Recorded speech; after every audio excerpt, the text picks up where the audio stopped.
இன்று நான் உங்களிடம் கேட்கப் போகும் கேள்வி உங்கள் வாழ்வின் அடிப்படையையே மாற்றக்கூடியது. ஏன் இந்த உலகம் உங்களை மதிக்க மறுக்கிறது என்று எப்போதாவது சிந்தித்தது உண்டா? ஏன் ஒரு நெருக்கடியான நேரத்தில் உங்கள் நிழல் கூட உங்களை விட்டு விலகி நிற்கிறது? சாணக்கியர் 2500 ஆண்டுகளுக்கு முன்பே ஒரு கசப்பான உண்மையை சொன்னார். செல்வமில்லாத ஒரு மனிதன் சொந்த வீட்டிலேயே அந்நியனாக கருதப்படுவான். அவனுடைய சொல்லுக்கு அங்கே மதிப்பிருக்காது. இன்று நம்மில் பலரும் சேமிப்பை பற்றி பேசினால் அதை ஒரு குறுகிய எண்ணமாகவோ அல்லது கஞ்சத்தனம் என்றோ தவறாக புரிந்து கொள்கிறோம். ஆனால் தன் குடும்பத்தின் மீது உண்மையான அன்பு கொண்ட ஒருவன் ஒருபோதும் கையில் இருக்கும் பணத்தை அனாவசியமாக செலவிட மாட்டான். ஏன் சேமிப்பு என்பது ஒரு போர்க்களத்தின் கவசத்தை போன்றது. சாணக்கியரின் தந்திரப்படி ஒரு சாமானிய மனிதன் எப்படி தன் குடும்பத்தின் வறுமையை ஒழிக்க முடியும்? சாணக்கியர் தனது அர்த்த சாஸ்திரத்தில் செல்வத்தை பற்றி மிக தெளிவாக கூறுகிறார். ஒரு மனிதன் ஈட்டும் வருமானம் என்பது வெறும் பசியை போக்குவதற்கு மட்டுமல்ல, அது அவனது கௌரவத்தையும் அவனது குடும்பத்தின் பாதுகாப்பையும் உறுதி செய்ய வேண்டும். இன்றைய நவீன உலகில் நம்மை சுற்றியுள்ள நிறுவனங்களும் விளம்பரங்களும் நம்மை எப்போதுமே ஒரு நுகர்வோராக மட்டுமே வைத்திருக்க விரும்புகின்றன. இதை வாங்கினால்தான் நீ மனிதன், இதை அணிந்தால்தான் உனக்கு மரியாதை என்று நம் காதுகளில் நச்சு கருத்துக்களை ஓதிக்கொண்டே இருக்கின்றன. இந்த மாய வலையில் சிக்கி 99% மக்கள் தங்கள் உழைப்பால் வந்த வருமானத்தை மற்றவர்களின் லாபத்திற்காக தாரை வார்க்கிறார்கள். ஆனால் சாணக்கியர் சொல்கிறார், எவன் ஒருவன் தன் வருமானத்தில் ஒரு பகுதியை தனது எதிர்காலத்திற்காக தனியாக எடுத்து வைக்க அவன் தன் குடும்பத்தின் பாதுகாப்பை சமூகத்தின் கருணைக்கு விட்டுவிடுகிறான். சமூகம் ஒருபோதும் கருணை காட்டாது நண்பர்களே. உங்களிடம் பணம் இருக்கும் வரைதான் இந்த உலகம் உங்களை போற்றும். அந்த பணம் இல்லாத போது உங்களை நடைப்பிணம் என்று சொல்லவும் இந்த உலகம் தயங்காது. கஞ்சத்தனம் என்பதற்கும் விவேகம் என்பதற்கும் ஒரு மெல்லிய கோடு இருக்கிறது. சாணக்கியரின் பார்வையில் கஞ்சத்தனம் என்பது உயிர் காக்கும் மருந்துக்கும் பசித்திருக்கும் வயிற்றுக்கும் செலவு செய்யாமல் பணத்தை பூட்டி வைப்பது. ஆனால் விவேகம் என்பது தேவையற்ற ஆடம்பரங்களையும் அடுத்தவர்களை திருப்திப்படுத்துவதற்கு செய்யும் வீண் செலவுகளையும் தவிர்த்து அந்த பணத்தை கொண்டு தன் குடும்பத்திற்கு ஒரு பாதுகாப்பான அரணை உருவாக்குவது. இன்று நீங்கள் வாங்கும் ஒரு விலையுயர்ந்த கைபேசியோ அல்லது வாகனமோ உங்கள் கௌரவத்தை உயர்த்தாது.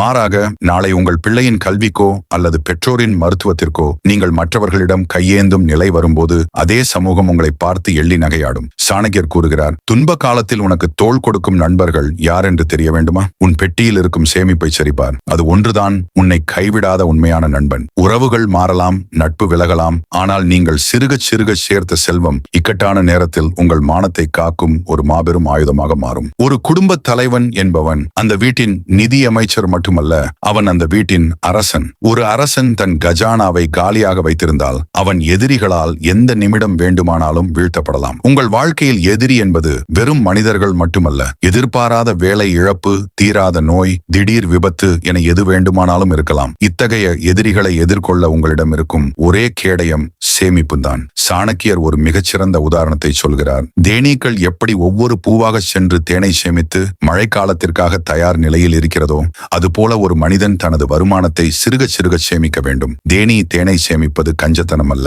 அது அதன் இனத்தை காக்கும் பேரறிவு. அதுபோல நீங்கள் சேமிக்கும் ஒவ்வொரு ரூபாயும் உங்கள் குடும்பத்தின் மீது நீங்கள் வைத்திருக்கும் அளப்பரிய அன்பின் அடையாளம். சேமிப்பை கேலி செய்பவர்கள் கடைசி வரை உழைத்துக் கொண்டே இருப்பார்கள். அவர்களின் வாழ்க்கை ஓயாத ஒரு சக்கரம் போல துயரத்திலேயே சுழலும். ஆனால் சேமிப்பை பழக்கமாக கொண்டவர்கள் ஒரு கட்டத்தில் அந்த பணத்தை வைத்தே அதிகாரத்தை சம்பாதிப்பார்கள். சாணக்கியரின் நிதி மேலாண்மை தத்துவத்தின்படி உங்கள் வருமானம் எவ்வளவு என்பது முக்கியமல்ல, அந்த வருமானத்தில் எவ்வளவு சதவீதத்தை நீங்கள் உங்களுக்காகவும் உங்கள் குடும்பத்திற்காகவும் ஒதுக்குகிறீர்கள் என்பதுதான் உங்கள் வெற்றியை தீர்மானிக்கிறது. உங்களை அழ வைத்தவர்கள் முன் நீங்கள் நிமிர்ந்து நிற்க வேண்டும் என்றால் முதலில் உங்கள் நிதி ஆதாரத்தை பலப்படுத்துங்கள். கௌரவத்திற்காக செலவு செய்வதை நிறுத்திவிட்டு கவசத்திற்காக சேமிக்க தொடங்குங்கள். இது கஞ்சத்தனம் அல்ல, இது ஒரு சாணக்கியனின் ராஜதந்திரம். உங்கள் குடும்பத்தின் எதிர்காலம் உங்கள் கையில் இருக்கும் போது அதை சிதைக்க யாருக்கும் அனுமதி அளிக்காதீர்கள். சேமிப்பு என்னும் இந்த ஆயுதத்தை கொண்டு வறுமை என்னும் அரக்கனை உங்கள் வீட்டின் வாசலை மிதிக்க விடாமல் துரத்துங்கள். சாணக்கியர் ஒருமுறை சொன்னார், ஒரு பாத்திரத்தில் எவ்வளவு நீர் ஊற்றினாலும் அதன் அடியில் ஒரு சிறு ஓட்டை இருந்தால் அந்த பாத்திரம் ஒருபோதும் நிரம்பாது.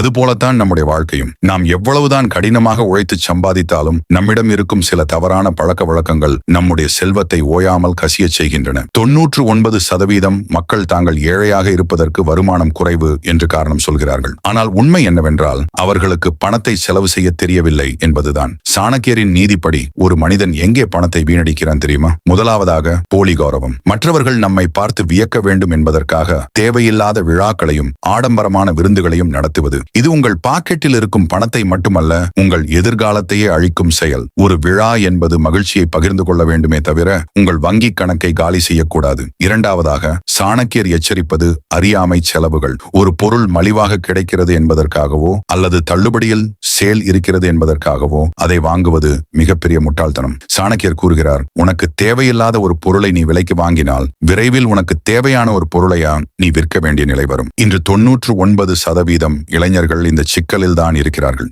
கையில் பணம் வந்தவுடன் தேவையா என்று கூட யோசிக்காமல் பொருட்களை வாங்கி சேர்க்கிறார்கள். அந்த பொருட்கள் சில நாட்களிலேயே மூளையில் வீசப்படுகின்றன. ஆனால் அதற்கு நீங்கள் கொடுத்த உழைப்பும் நேரமும் மீண்டும் வராது. நண்பர்களே, ஒவ்வொரு முறை நீங்கள் பணத்தை செலவு செய்யும் போதும் அது உங்கள் உழைப்பின் ஒரு பகுதியை செலவு செய்வதற்கு சமம். உங்கள் உழைப்பை வீணாக்காதீர்கள். மூன்றாவதாக, பழக்க வழக்கங்களுக்கு அடிமையாதல். சாணக்கியர் தனது போதனைகளில் போதை மற்றும் தீய பழக்கங்களை செல்வத்தின் மிகப்பெரிய எதிரி என்று குறிப்பிடுகிறார். தேவையற்ற பழக்கங்களுக்கு செலவு செய்யப்படும் ஒவ்வொரு ரூபாயும் உங்கள் குடும்பத்தின் நிம்மதியை குலைக்கும் நஞ்சு. அது உங்கள் உடலை கெடுப்பதோடு மட்டுமல்லாமல் உங்கள் சந்ததியினரின் சேமிப்பையும் அழித்துவிடும். ஒரு பொறுப்பான குடும்ப தலைவன் தன் வருமானத்தில் ஒரு காசை கூட தன் அழிவிற்காக செலவிட மாட்டான். சேமிப்பு என்பது கஞ்சத்தனம் என்பவர்களுக்கு சாணக்கியர் சொல்லும் பதில் இதுதான். இன்று நீ உன் ஆசைகளை கட்டுப்படுத்தி சேமிக்கும் பணம் நாளை உன் அவசியமான தேவைகளை நிறைவேற்றும் மந்திரக்கோளாக மாறும். நண்பர்களே, உங்கள் செலவுகளை பட்டியலிடுங்கள். எதெல்லாம் அவசியம், எதெல்லாம் அனாவசியம் என்று பிரித்து பாருங்கள். ஒரு சிறு துளி நீர் எப்படி ஒரு பெரிய குடத்தை நிரப்புகிறதோ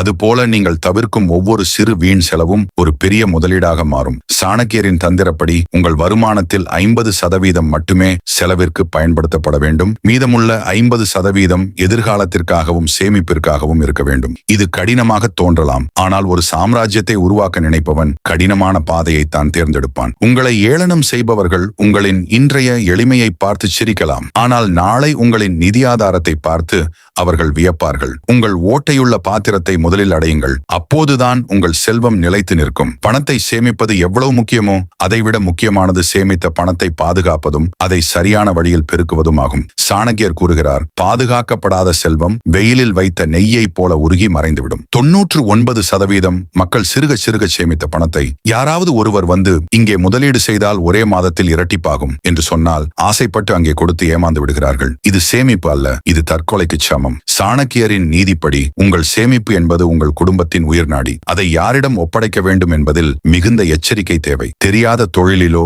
அல்லது பேராசை காட்டும் மனிதர்களிடமோ உங்கள் வியர்வை சிந்திய பணத்தை தாரை வார்க்காதீர்கள். சேமிப்பு என்பது ஒரு விதையை போன்றது. அதை மண்ணில் புதைத்து வைத்தால் மட்டும் போதாது, அதற்கு சரியான நீரூற்றி மரமாக வளர்க்க வேண்டும். சாணக்கியர் ஒரு அற்புதமான கருத்தை சொல்கிறார். பணம் ஓரிடத்தில் தேங்கி நிற்கக்கூடாது, அது நதியைப் போல பாய வேண்டும். ஆனால் அந்த நதி உங்கள் வயலுக்குத்தான் பாய வேண்டும். அதாவது நீங்கள் சேமிக்கும் பணம் உங்களுக்காக மீண்டும் ஒரு வருமானத்தை உருவாக்கி தர வேண்டும். கஞ்சத்தனம் செய்பவன் பணத்தை பூட்டி வைத்து பார்த்து ரசிப்பான், ஆனால் ஒரு சாணக்கியன் அந்த பணத்தை சரியான சொத்துக்களாக மாற்றுவான். இக்கட்டான காலத்தில் உங்கள் கையில் இருக்கும் பணம் உங்களை காப்பாற்றும். ஆனால் அந்த பணத்தை நீங்கள் ஒரு நிலமாகவோ அல்லது தங்கமாகவோ அல்லது ஒரு நல்ல முதலீடாகவோ மாற்றியிருந்தால் அது உங்கள் தலைமுறைக்கும் பாதுகாப்பை தரும். 99% மக்கள் பணத்தை செலவு செய்துவிட்டு மீதம் இருப்பதை சேமிக்கிறார்கள். ஆனால் 1% வெற்றியாளர்கள் முதலில் சேமிப்பை ஒதுக்கி வைத்துவிட்டு மீதம் இருப்பதை வைத்து தங்கள் வாழ்க்கையை திட்டமிடுகிறார்கள். இதுதான் ஒரு குடும்பத்தின் எதிர்காலத்தை காக்கும் அதிநவீன ஆயுதம். மேலும் உங்கள் சேமிப்பை பற்றி யாரிடமும் தம்பட்டம் அடிக்காதீர்கள். சாணக்கியர் எச்சரிக்கிறார், உன் நிதி நிலைமையை எப்போதும் ரகசியமாக வை. உன் கஜானாவின் அளவு உனக்கும் உன் குடும்பத்திற்கும் மட்டுமே தெரிய வேண்டும். நீங்கள் சேமிக்கிறீர்கள் என்று தெரிந்தால் உங்களை தேடி கடன் கேட்கும் உறவினர்களும் தேவையற்ற ஆலோசனைகள் வழங்கும் நண்பர்களும் பெருகிவிடுவார்கள். அவர்கள் உங்கள் இலக்கை சிதைக்கக்கூடும்.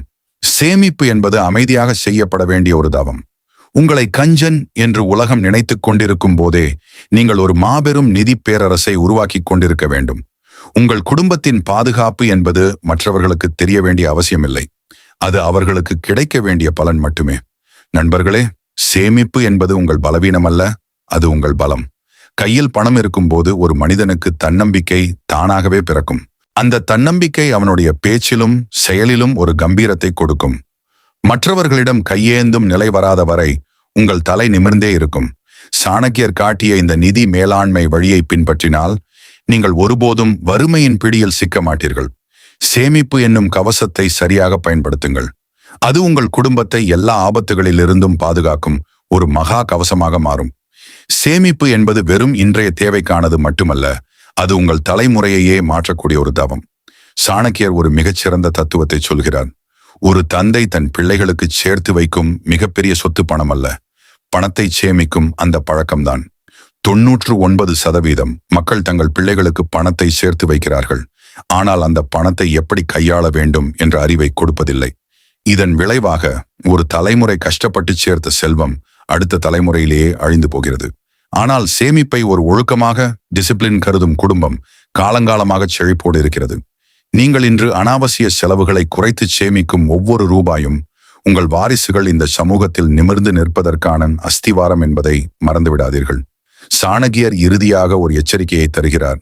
வருமானம் வரும்போது ஆடிக்கொள்பவன் வருமானம் நின்ற பிறகு பிச்சை எடுப்பான். இது கேட்க கடினமாக இருக்கலாம், ஆனால் இதுதான் நிதர்சனமான உண்மை. வாழ்க்கை என்பது எப்போதும் ஒரே சீராக இருப்பதில்லை. காலம் ஒரு சக்கரம் போன்றது. இன்று மேலே இருப்பவன் நாளை கீழே வரலாம். அந்த சக்கரம் சுழலும் போது நீங்கள் கீழே விழுந்து விடாமல் உங்களை தாங்கி பிடிக்கும் ஒரே பிடிமானம் உங்கள் சேமிப்பு மட்டுமே. லஞ்சத்தனம் என்று உங்களை ஏளனம் செய்பவர்கள் உங்கள் வீழ்ச்சியின் போது வேடிக்கை பார்க்கவே விரும்புவார்கள். ஆனால் உங்கள் சேமிப்பு உங்கள் வீழ்ச்சியை ஒரு சிறு சறுக்கலாக மாற்றி மீண்டும் நீங்கள் சிகரத்தை தொட உதவும். சேமிப்பு என்பது ஒரு மனிதனின் சுயமரியாதை. யாரிடமும் கை நீட்டாமல் தன் தேவைகளை தானே பூர்த்தி செய்து கொள்ளும் ஒரு மனிதன்தான் இந்த உலகில் உண்மையான சுதந்திரவாசி. நண்பர்களே, இந்த வீடியோவின் நோக்கம் உங்களை செலவு செய்யக்கூடாது என்று சொல்வதல்ல, மாறாக உங்களை சரியான முறையில் செலவு செய்ய சொல்வதுதான். சாணகியரின் போதனைப்படி உன் தேவைகளை நிறைவேற்றிக்கொள், ஆனால் உன் பேராசைக்கு தீனி போடாதே. உங்கள் குடும்பத்தின் மகிழ்ச்சி என்பது விலையுயர்ந்த பொருட்களில் இல்லை, அது உங்கள் குடும்ப உறுப்பினர்களின் முகத்தில் இருக்கும் நிம்மதியில் இருக்கிறது. அந்த நிம்மதியை உறுதி செய்வது உங்கள் சேமிப்பு தான். இன்று ஒரு சபதம் எடுங்கள். உங்கள் வருமானம் எவ்வளவு சிறியதாக இருந்தாலும் அதில் ஒரு பகுதியை உங்கள் குடும்பத்தின் எதிர்கால கவசத்திற்காக ஒதுக்குங்கள். அந்த ஒரு சிறு பழக்கம் உங்களை ஒரு சாதாரண மனிதனிலிருந்து ஒரு சாணக்கியனாக மாற்றும். இறுதியாக ஒன்று, உங்களை கஞ்சன் என்று சொல்பவர்களுக்கு உங்கள் வெற்றியின் மூலம் பதில் சொல்லுங்கள். அவர்கள் கடன் வாங்கி ஆடம்பரம் காட்டும்போது நீங்கள் சேமிப்பின் மூலம் அமைதியாக ஒரு சாம்ராஜ்யத்தை கட்டுங்கள். ஒரு நாள் வரும், அன்று அவர்கள் தங்கள் தேவைகளுக்காக உங்களிடம் வந்து நிற்கும் போது உங்களால் அவர்களுக்கு உதவ முடியும். அந்த நிலையை அடைவதுதான் ஒரு மனிதனுக்கு கிடைக்கும் ஆகச்சிறந்த வெற்றி. சேமிப்பு என்பது கஞ்சத்தனம் அல்ல, அது ஒரு குடும்பத் தலைவனின் அறிவுக்கண், ஒரு வீரனின் கவசம் மற்றும் ஒரு தலைமுறையின் நம்பிக்கை. சாணக்கியரின் இந்த நிதி பாதையில் பயணம் செய்து உங்கள் வாழ்வை வளமாக்கிக் கொள்ளுங்கள். நண்பர்களே, சேமிப்பு எனும் இந்த மகா ஆயுதத்தை பற்றி சாணக்கியர் காட்டிய வழிகள் உங்கள் கண்களை திறந்திருக்கும் என்று நம்புகிறேன். இது வெறும் வீடியோ அல்ல, இது உங்கள் வாழ்க்கையை மாற்றக்கூடிய ஒரு பாடம். இந்த தகவல்கள் உங்களுக்கு பயனுள்ளதாக இருந்தால் உங்கள் நண்பர்களுக்கும் பகிருங்கள். நீங்களும் உங்கள் குடும்பமும் பொருளாதார சுதந்திரம் அடைய நம்முடைய வளர்ச்சி பாதை சேனல் எப்போதும் உங்களுக்கு துணையாக இருக்கும். இந்த வீடியோவை பற்றிய உங்கள் கருத்துக்களை கீழே உள்ள கமெண்ட் பகுதியில் பதிவிடுங்கள். அடுத்த ஒரு அற்புதமான மற்றும் வாழ்க்கையை மாற்றக்கூடிய பதிவில் உங்களை சந்திக்கிறேன். வெற்றி நமதே. இது உங்கள் வளர்ச்சி பாதை.